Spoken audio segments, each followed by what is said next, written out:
이번 주 지난주에 설교 그 음성을 들어보니까 녹음이 잘 깨끗하게 되질 않아가지고 이번에는 잘 주의해서 해보려고 합니다. 만약 이번에도 안 된다면 아마 이게 케이블을 교체를 해야 될 것 같아요. 자, 우리 전도서 오늘 본문 8장 14절에서 17절 말씀인데요. 우리가 전도서를 읽다 보면 1장부터 등장하는 표현이 있죠. 헛되고 헛되며 헛되니 헛되도다. 인생의 헛됨을 자꾸 강조한단 말이에요. 이 전도서는 솔로몬이 하나님께서 그 주신 지혜로 젊은 날 동안 자기가 하고 싶은 거 다 했어요. 즐기고 싶은 거 다 즐겼어요. 그리고 나서 그 결론에 그 결론으로 이 전도서라는 작품을 쓰게 된 거거든요. 그러니까 이 전도서 작품을 쓰다 보면 헛되다는 표현이 참 많아요. 우리가 수고하며 애쓴 것도 바람을 잡는 것 같이 헛되다 나온단 말이에요. 그러면서 오늘 본문에 등장하지만 이 표현이 참 많거든요. 해 아래에서 먹고 마시며 즐기는 것보다 더한 것이 없다라는 거예요. 그러면 이 말씀을 잘못 읽으면 어떻게 돼요? 그냥 즐기고 살자. 뭐 수고할 게 뭐 있느냐. 우리 하루하루 즐겁게 살자. 행복하자. 뭐 이렇게 결론을 내릴 수가 있다는 거죠. 근데 정말 전도서의 말씀이 정말 그런 것인가라는 거죠. 모든 성경은요, 예수 그리스도를 증거하기 위한 책이에요. 전도서도 역시 예수 그리스도를 증거하기 위해서 세운 것이 뭐예요? 바로 전도서예요. 전도서. 바로 14절, 오늘 본문 말씀 8장 14절로 바로 한번 읽어볼게요. 시작. 세상에서 행해지는 헛된 일이 있나니 곧 악인들의 행위에 따라 벌을 받는 의인들도 있고 의인들의 행위에 따라 상을 받는 악인들도 있다는 것이라. 내가 이르노니 이것도 헛되도다. 네, 14절의 헛됨은 어떤 헛됨이에요? 악인들이 이 땅에서 악하게 살아면 어떻게 해야 돼요? 벌을 받아야 되죠. 의인은요, 선을 행하는 착한 사람들은 상을 받아야 돼요. 근데 이게 거꾸로 되는 거예요. 착하게 살았는데 벌이 와요. 악하게 살았는데 좋은 일이 벌어져요. 이것을 보니까 전도자가 뭐라는 거예요? 헛되다는 거예요. 이게 성경 속에서만 있는 일인가요? 아니죠. 오늘날도 마찬가지예요. 예전에 제가 다큐멘터리로 그걸 본 적이 있어요. 뭐냐면 독립유공자들의 지금 현실이라는, 예전에 한 오래됐거든요. 현실을 봤어요. 봤는데 독립유공자의 후손들이요, 정말 못 살아요. 뭐 잘 사는 분도 있겠지만 정말 최저생계비인가요? 기초생활 대상자에 해당될 정도로 정말 어렵고 힘들게 살아요. 자기가 가진 모든 소유들 다 독립을 위해서 다 내놓았기 때문에 남은 게 하나도 없어요. 후손들에게 물려줄 것이 없다고요. 그런데 이에 반해서 친일파들은 어때요? 떵떵거리며 잘 살아요. 재산 환수도 아직 잘 안 됐다고 그러더라고요. 물론 이제 거기 다큐에서 하는 게 왜 이렇게 됐는지에 대해서 프랑스하고 비교를 하더라고요. 프랑스는 지금도 나치로부터 혜택을 받았든지 친나치적인 그 행적이 있으면 끝까지 잡아가지고 다 재산을 몰수하고 형을 살게 한다고 하더라고요. 그러면서 지금 우리 나라와 프랑스를 비교하더라고요. 아무튼 그런 프로그램이었는데 이 땅에서도 얼마든지 그러한 현실이 벌어질 수가 있다는 거예요. 시편 37편과 73편을 보면 그런 현실이 나와요. 시편 73편 한번 볼까요? 시편, 전도서 앞편이죠. 시편 73편을 보세요. 아삽이 시편을 쓰는데 이런 시를 써요. 1절에 3절을 보면 하나님이 참으로 이스라엘 중에 마음이 정결한 자에게 선을 행하시나 나는 거의 넘어질 뻔하였고 나의 걸음이 미끄러질 뻔하였으니 이 원인이 뭔가. 3절 이는 내가 악인의 형통함을 보고 오만한 자를 질투하였음이로다 라고 나와요. 악인들이 잘 돼가는 거예요. 어떻게 악인들이 잘 돼가는지 4절에서 12절까지 이렇게 얘기 나와요. 그들은 죽을 때 고통이었고 그 힘이 강건하며 사람들이 당하는 고난이 그들에게는 없고 사람들이 당하는 재앙도 그들에게는 없나니 그러므로 교만이 그들의 목걸이요 강포가 그들의 옷이며 살찜으로 그들의 눈이 솟아나며 그들의 소득은 마음의 소원보다 많으며 그들은 능욕하며 막하게 말하며 높은 데서 거만하게 말하며 쭉쭉 나와요. 12절까지. 한마디로 말하면 잘 나간다는 거예요. 마음이 원하는 것보다 더 많이 벌어요. 죽을 때조차 고통이 없어요. 그게 악인이더라 이거예요. 그런데 자기는 어때요? 13절 보세요. 13절에서 15절. 내가 내 마음을 깨끗하게 하며 내 손을 씻어 무죄한다는 것이 실로 헛되도다. 나는 종일 재난을 당하며 아침마다 징벌을 받았도다.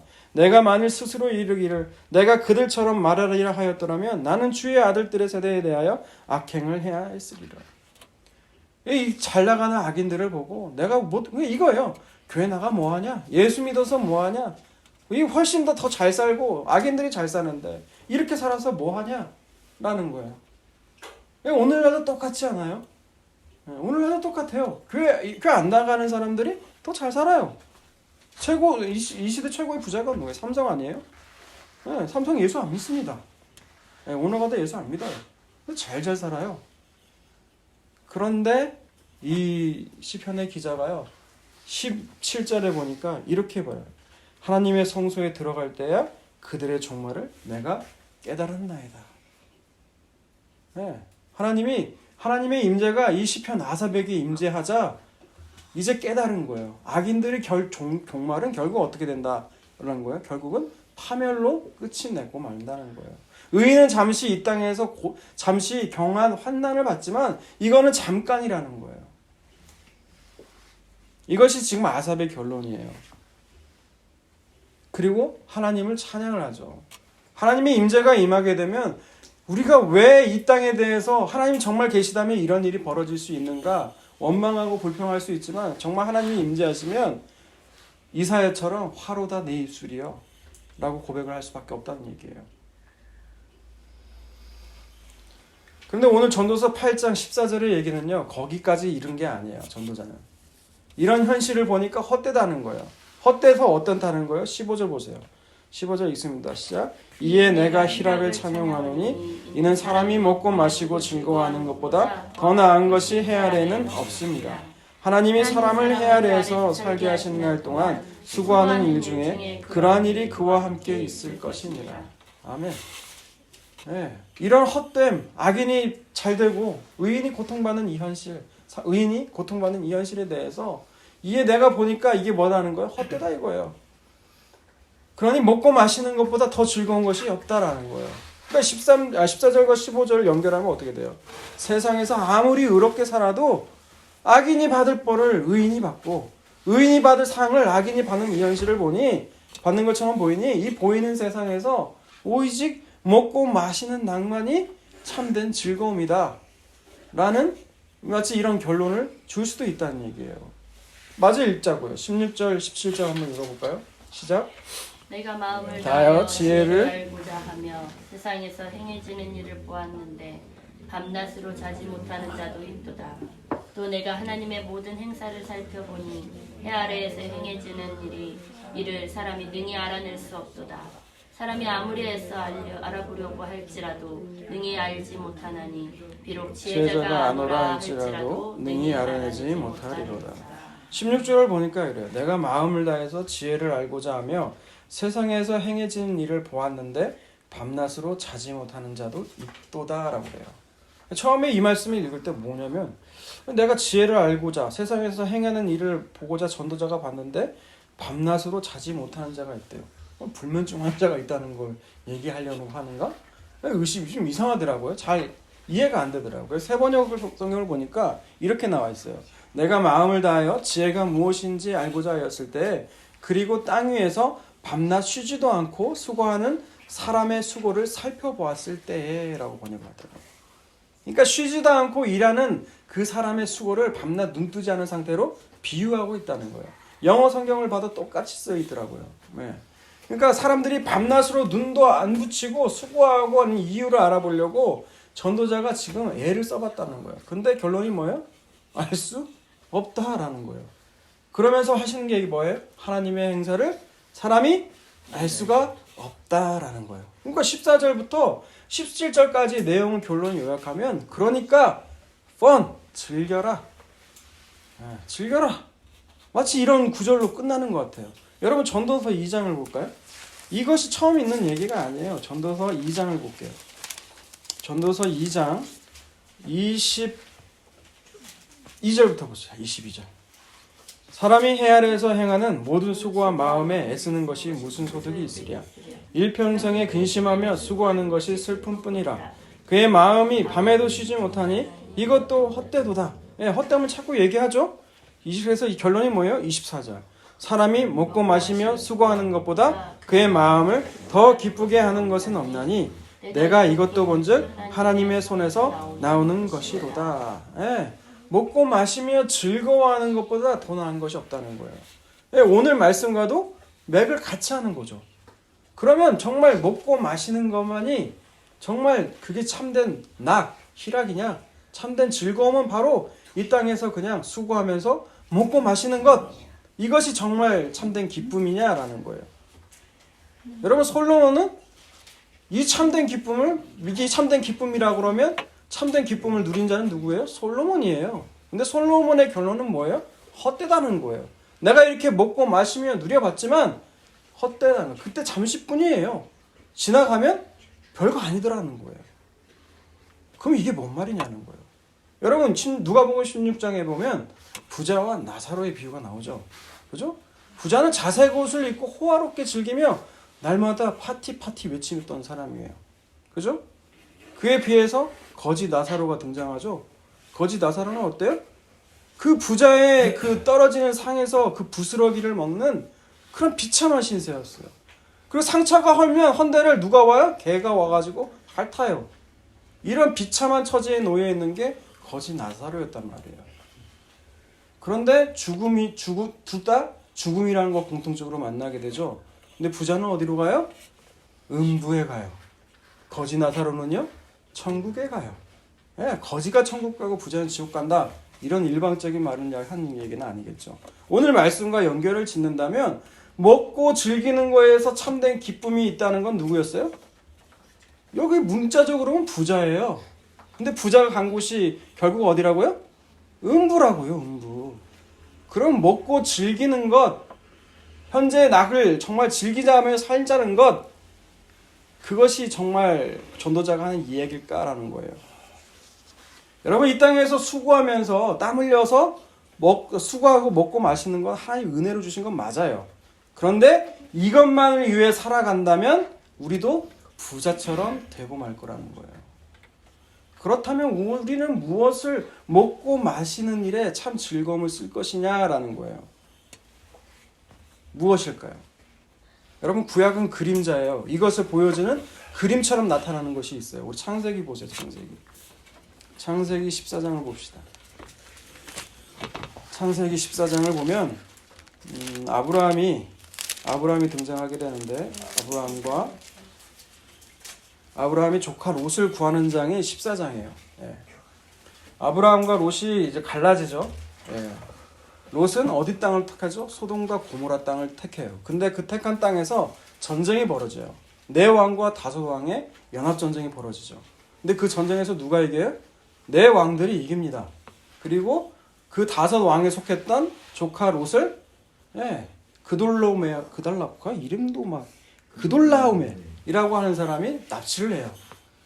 그리고 이 소식을 듣게 된 아브라함이 그를 구출하죠. 근데 몇 명의 군사로? 318명의 가신들을 끌고 구출한단 말이에요. 근데 그 이후 얘기예요. 그래가지고 다 쳐부시고 데리고 왔어요. 자, 조카 롯과. 그래서 17절 읽어볼까요?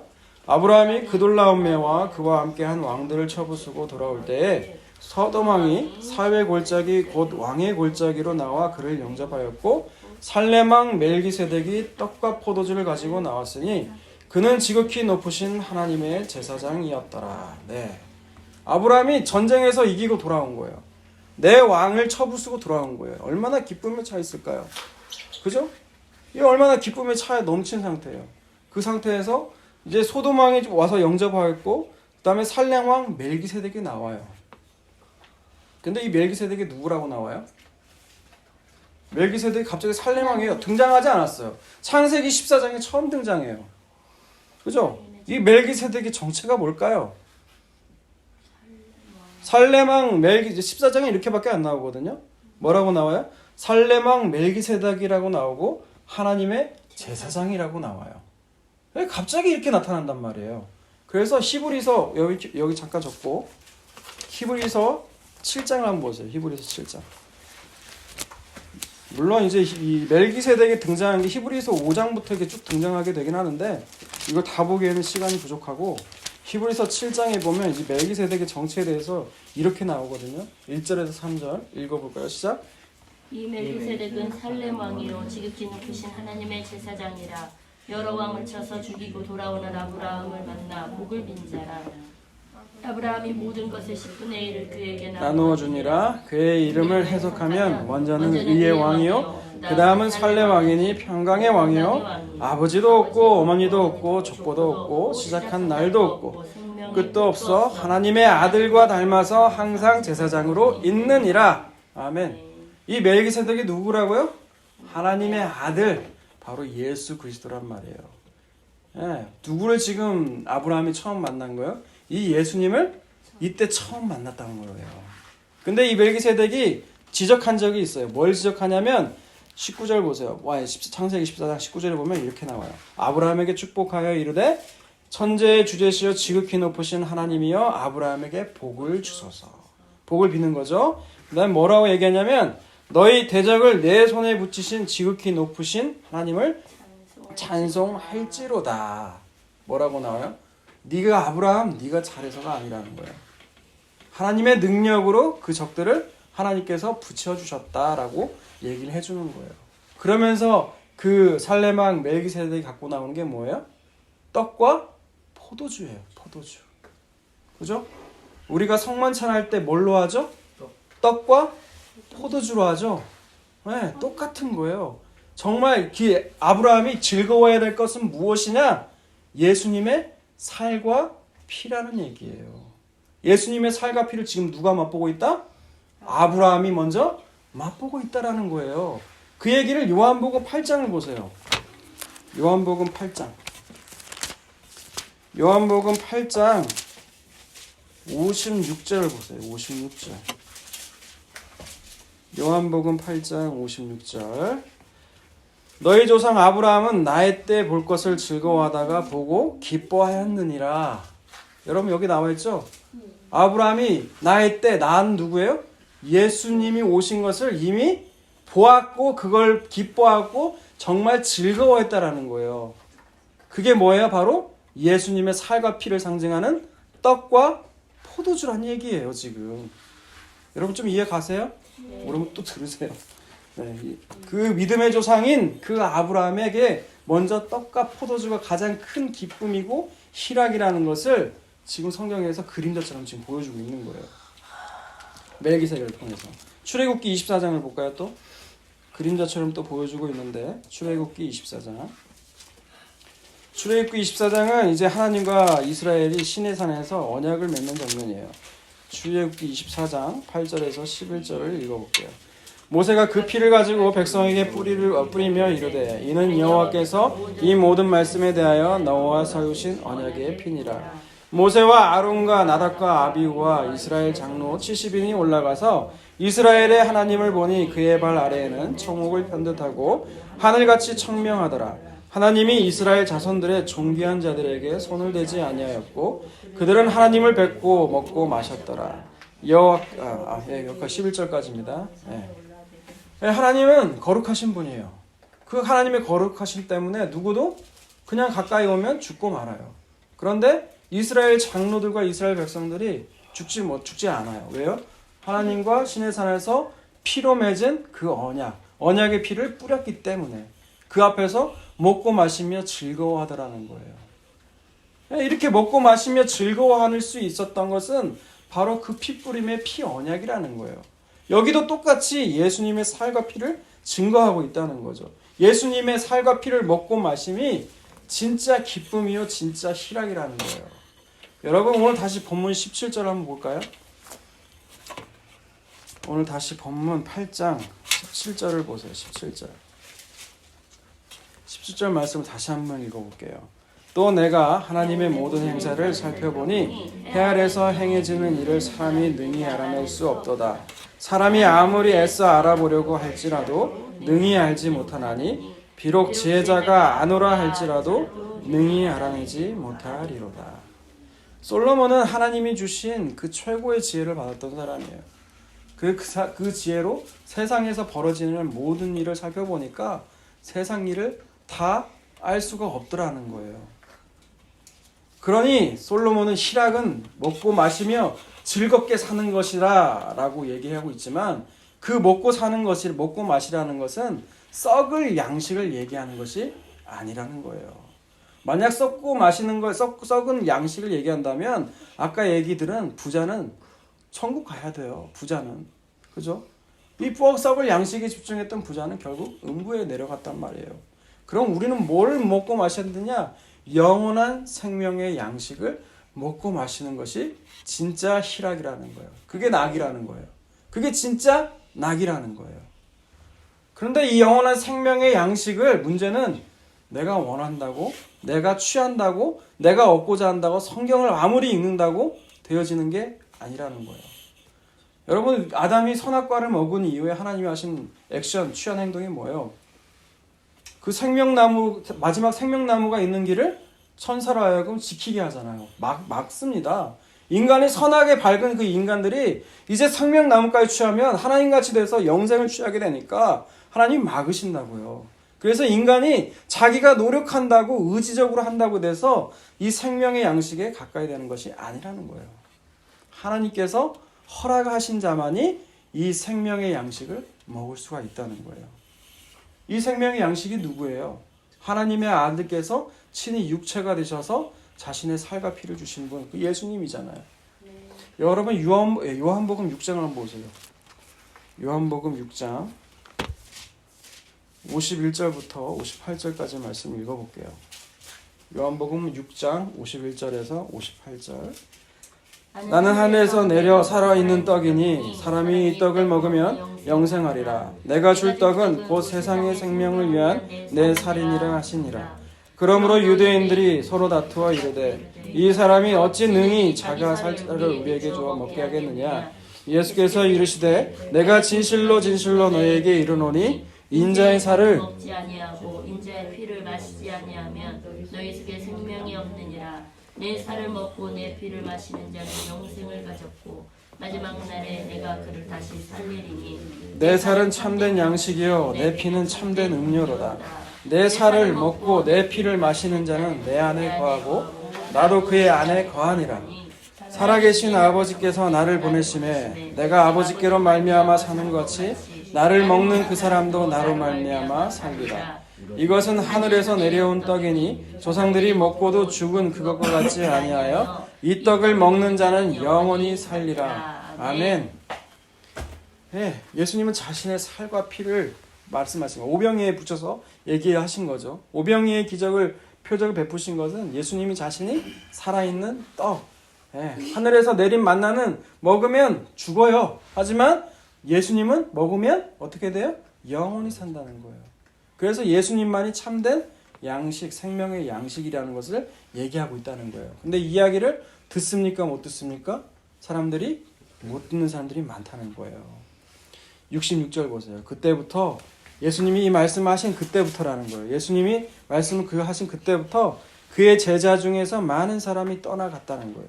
다시는 그와 함께 다니지 않더라는 얘기예요. 그러니까 이것이 인간이 자기가 나는 믿고 싶어요. 예수님만이 생명의 양식이에요. 자기가 의지적으로 따르고 된다고 되는 일이 아니라는 거예요.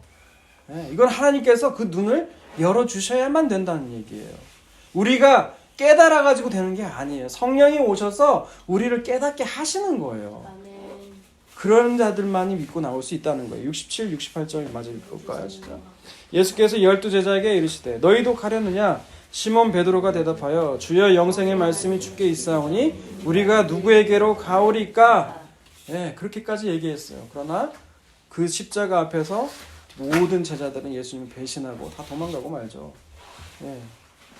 예수님을 먹고 마시는 것이 바로 참된 희락이라는 거예요. 참된 기쁨은 뭐냐? 예수님이 생명의 양식임을 알고 그 앞에서 누리는 자들이에요. 그게 바로 참된 기쁨이라는 거예요. 그런데 이 참된 기쁨을 아는 자들은 자기의 의지로, 자기의 깨달음으로 된다는 게 아니라는 거예요. 성령이 오셔서 자기가 죄인임을 알게 하세요. 그리고 예수님만이 생명의 양식임을 알게 하신다는 거예요. 고린도전서 말씀 볼까요? 고린도전서 2장을 보세요. 고린도전서 2장 9절에 보면 이렇게 나와 있어요. 기록된 바 하나님이 자기를 사랑하는 자들을 위하여 예비하신 모든 것은 눈으로 보지 못하고 귀로 듣지 못하고 사람의 마음으로 생각하지 못한가 했다 하더니라. 오직 하나님의 성령으로 이것을 우리에게 보이셨으니 성령은 모든 것 곧 하나님의 깊은 것까지도 통달하시느니라. 사람의 일을 사람의 속에 있는 영 외에 누가 알리요? 이와 같이 하나님의 일도 하나님의 영 외에는 아무도 알지 못하느니라. 우리가 세상의 영을 받지 아니하고 오직 하나님으로부터 온 영을 받았으니 이는 우리로 하여금 하나님께서 우리에게 은혜로 주신 것을 알게 하려 하심이니라. 아멘. 하나님께서 우리에게 주신 걸 은혜로 알게 하려 하는 일을 누가 하신다고요? 성령께서 하신다고요. 성령께서 하시는 것은 무슨 일을 하느냐? 눈으로 보지 못하고 귀로 듣지 못하고 사람의 마음으로 생각해도 알지 못하는 그 일들을 성령께서 하신다는 얘기예요. 여러분, 세상에 벌어지는 일들 아까 17장에 봤잖아요. 오늘 보면 17절. 세상에 벌어지는 모든 일들 다 몰라도 돼요. 그죠? 우리가 다 알 수도 없어요. 왜 이런 일들이 벌어지는지, 왜 이런 일들이 내 삶 가운데 일어나는지, 왜 하나님 내 가운데 이런 일을 주셨어요? 우린 다 알 수가 없다라는 얘기예요. 그러나 단 하나, 예수 그리스도를 알게 되면 이 세상에 이 벌어지는 일들이 왜 벌어졌는지에 대해서 우리가 알게 돼요. 하나님은 왜 우리 가운데 이 땅에 이런 일들을 벌게 하게 하시고 알게 하셨냐? 세상부터 하나님께서 창세전부터 구원하시기로 작정된 자들이면 하나님의 자녀로 불러내시기 위해서 온갖 일들을 하나님께서 불러 일으키신다는 거예요.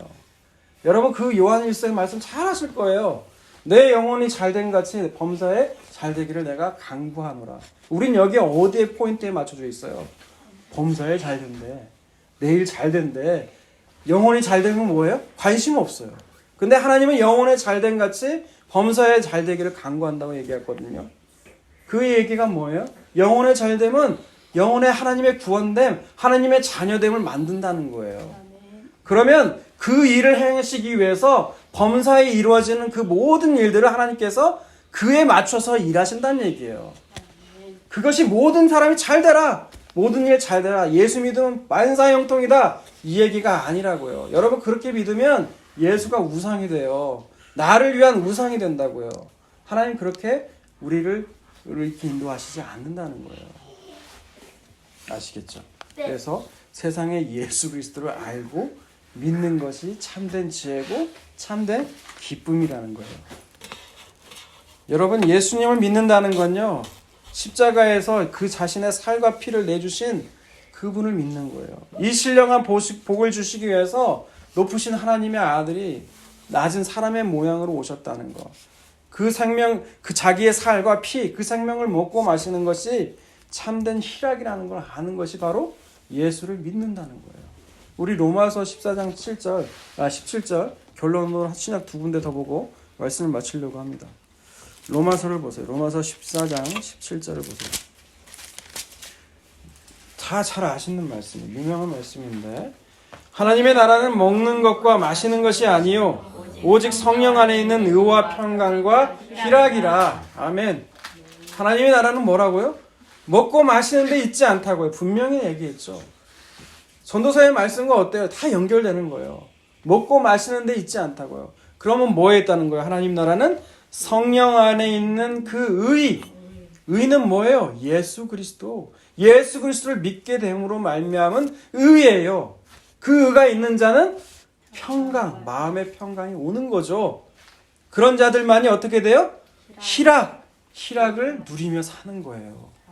바로 예수 그리스도를 얘기하고 있는 거예요. 그런데 우리는 이 땅에서 이것이 어떤 때는 충만하게 임할 때는 정말 희락으로 꽉 차 있어요. 누구도 빼앗아갈 수 없어요. 근데 부분적으로만 우리가 이걸 경험해요. 그렇죠? 그러나 요한계시록 21장을 보세요. 요한계시록 21장. 요한계시록 21장 1절에서 4절 읽습니다. 시작.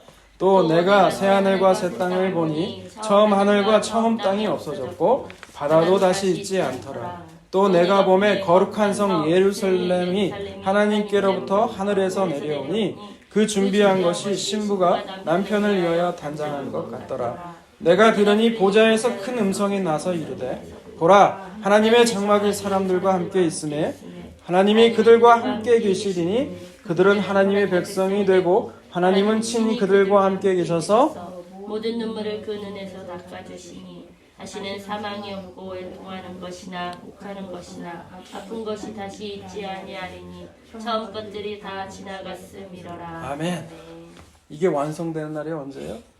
예수님이 다시 이 땅에 오실 때 새 하늘과 새 땅, 새 예루살렘이 이 땅으로 이 하늘로부터 다시 내려오게 될 때 그때 어떻게 돼요? 참된 희락만이 우리 삶을 꽉 채울 거라는 거예요. 다시 애국할 일이 없고 아플 일이 없어요. 네, 그것을 사모하며 소망하며 살아가는 저와 여러분 다 되시기를 주님의 이름으로 축복합니다. 아멘.